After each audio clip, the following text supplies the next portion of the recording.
discussion groups. All right.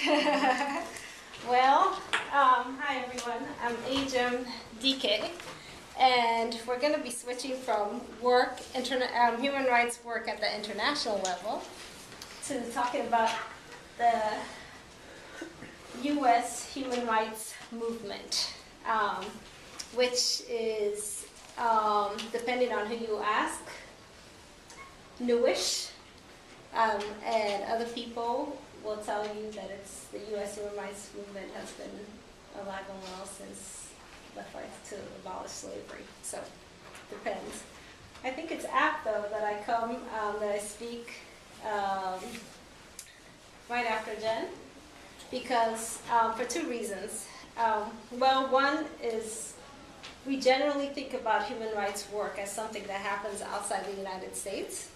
So I think it's good to also then bring it back home and talk about human rights violations and the need for a human rights movement within the United States. Two,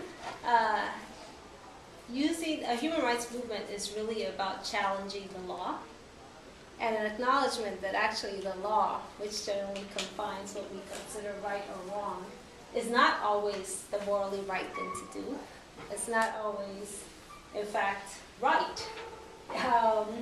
But unless you have people who are elevating the standards and trying to push the envelope and saying that yes, this act may be illegal, but it doesn't mean that it's the wrong thing to do, our laws would never change. And I can think of many, many laws that were once legal, or many, many things that were once legal, and we now see are in fact illegal, and vice versa.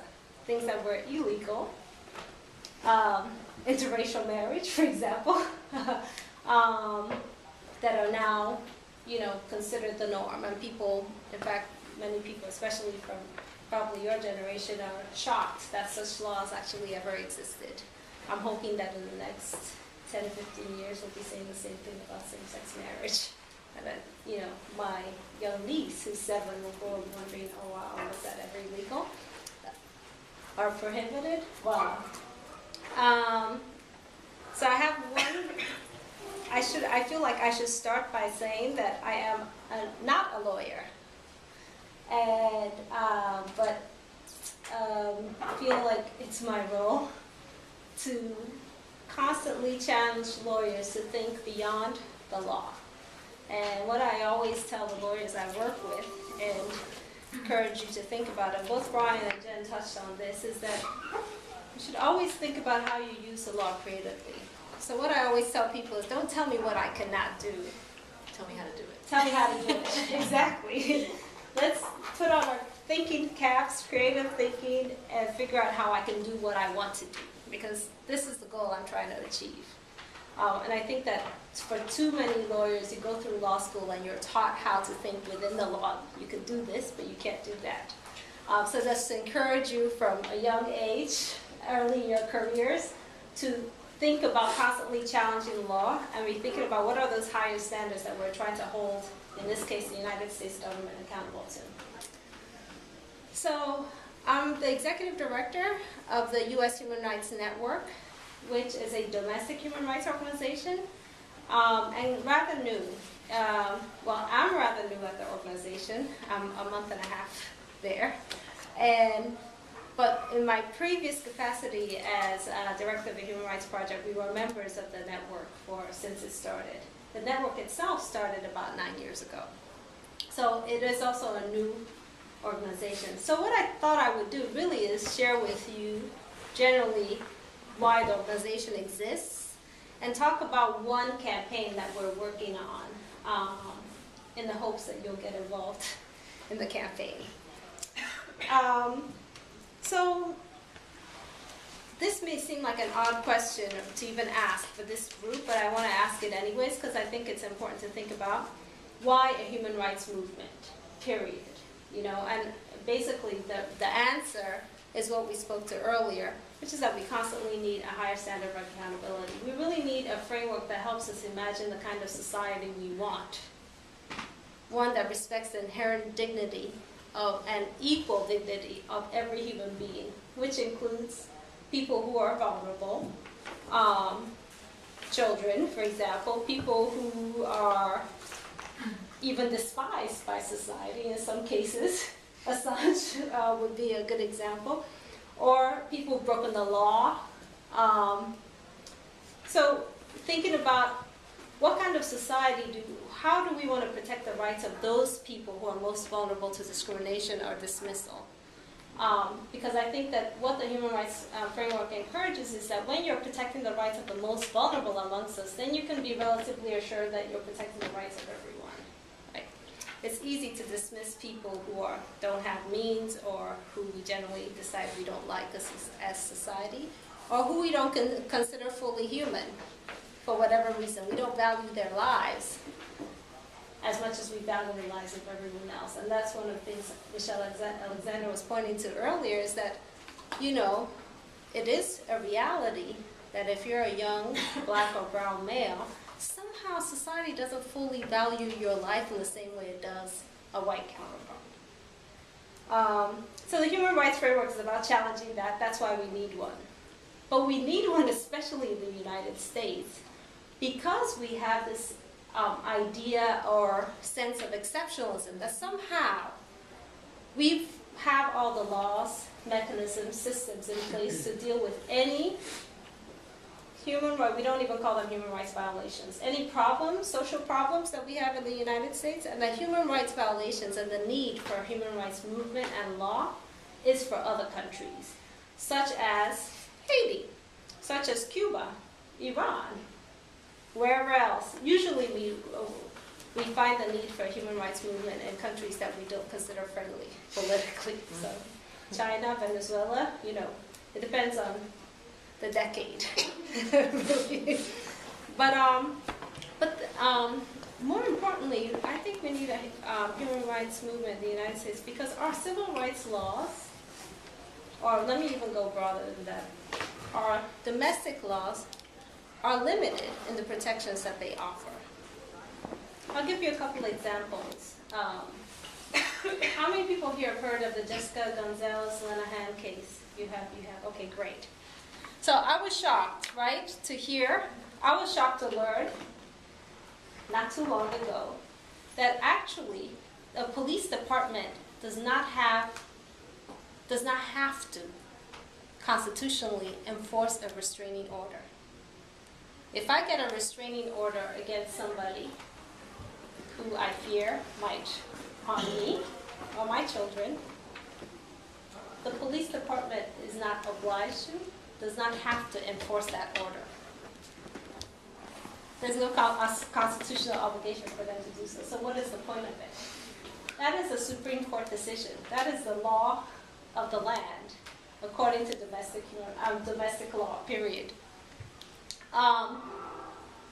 But human rights law says otherwise, right? So there are higher standards that exist out there. These are examples that the human rights movement has used, and I'm trying to pick. People displaced by Hurricane Katrina, right? I don't know if you remember, but initially we were referring to people who were displaced during the hurricane as refugees. These are people living within the United States, most of whom are actually citizens, the residents of the United States displaced were being called refugees instead of their proper name, as understood under international law, human rights law, as internally displaced people, right? With government obligations attached to that identification, right? Again, it's a difference in the way domestically we view an issue versus the way a human rights law looks at it. But perhaps the most pervasive, if you will, to me, that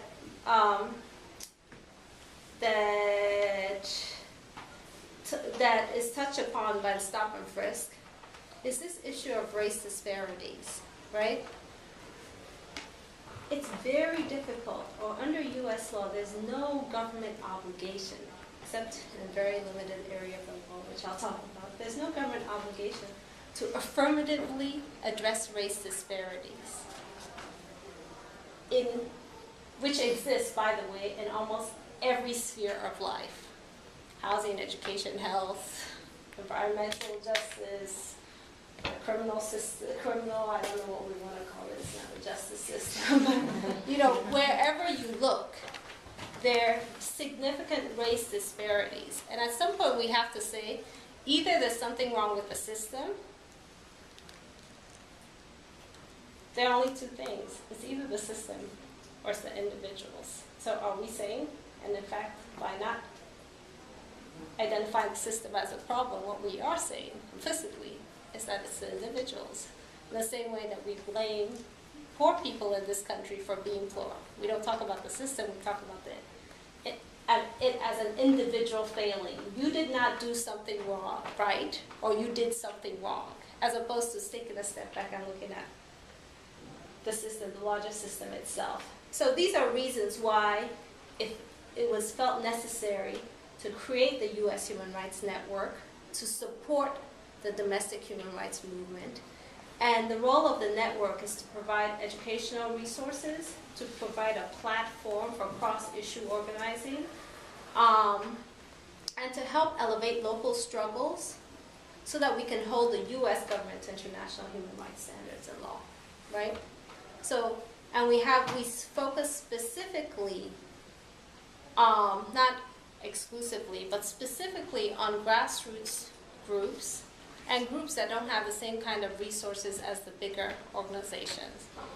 And the idea is that people who are most directly impacted by human rights violations should be the ones that are leading the domestic movement. So that's what the network is here to support.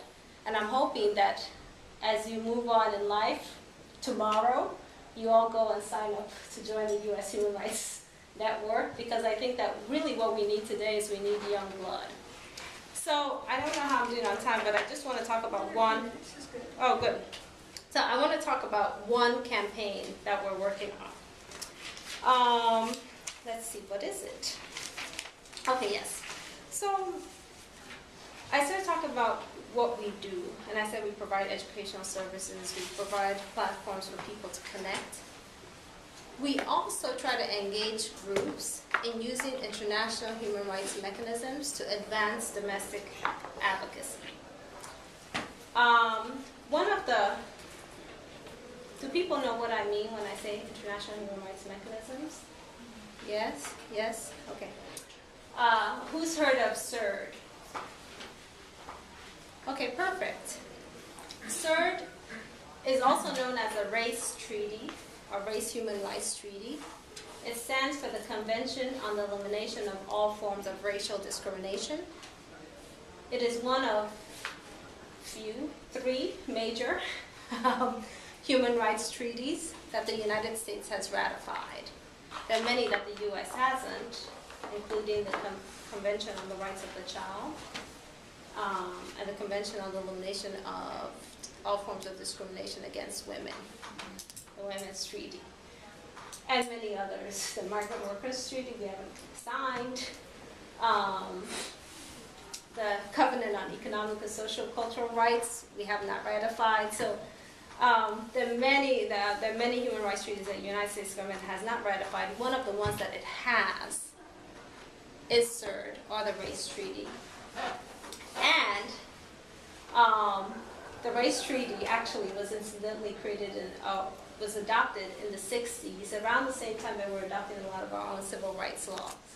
And part of the reasons that we fought, international pressure was also a factor in the adoption of civil rights laws within the United States, in addition to the primary factor, which was actually the civil rights movement, right? Okay, so what are we doing around CERD? We're calling on the U.S. government to fully comply with CERD, which is because it's ratified it. For a number of reasons, and I touched on a few. One is that civil rights law, well, the U.S. and most people think that because we have this robust civil rights system, that somehow we're fully in compliance with a treaty on race, but we're not. I mentioned earlier that actually civil rights law does not require that the government affirmatively address race disparities, except for the case of the Fair Housing Act, right? But otherwise, yes, exactly. Otherwise, there's no obligation that we affirmatively address disparities. So it really is at the whim of whoever is in office. And obviously, the disparity is actually getting worse. So we haven't had the political will to do anything about it. In fact, we've normalized it. We act as if this is now normal. Well, under human rights law, under CERD, the government has an obligation to affirmatively address disparities, race disparities. So the U.S. government, if it were fully complying with CERD, would be putting in place measures to address the disparities we see in education, disparities we see in access to health care, disparities we see in housing, and of course the obvious one, disparities in the criminal justice system, which the U.S. government has been called on, actually, repeatedly by the UN CERD committee to do something about. So that's one. Second thing is that, related, CERD calls all policies that have a discriminatory impact.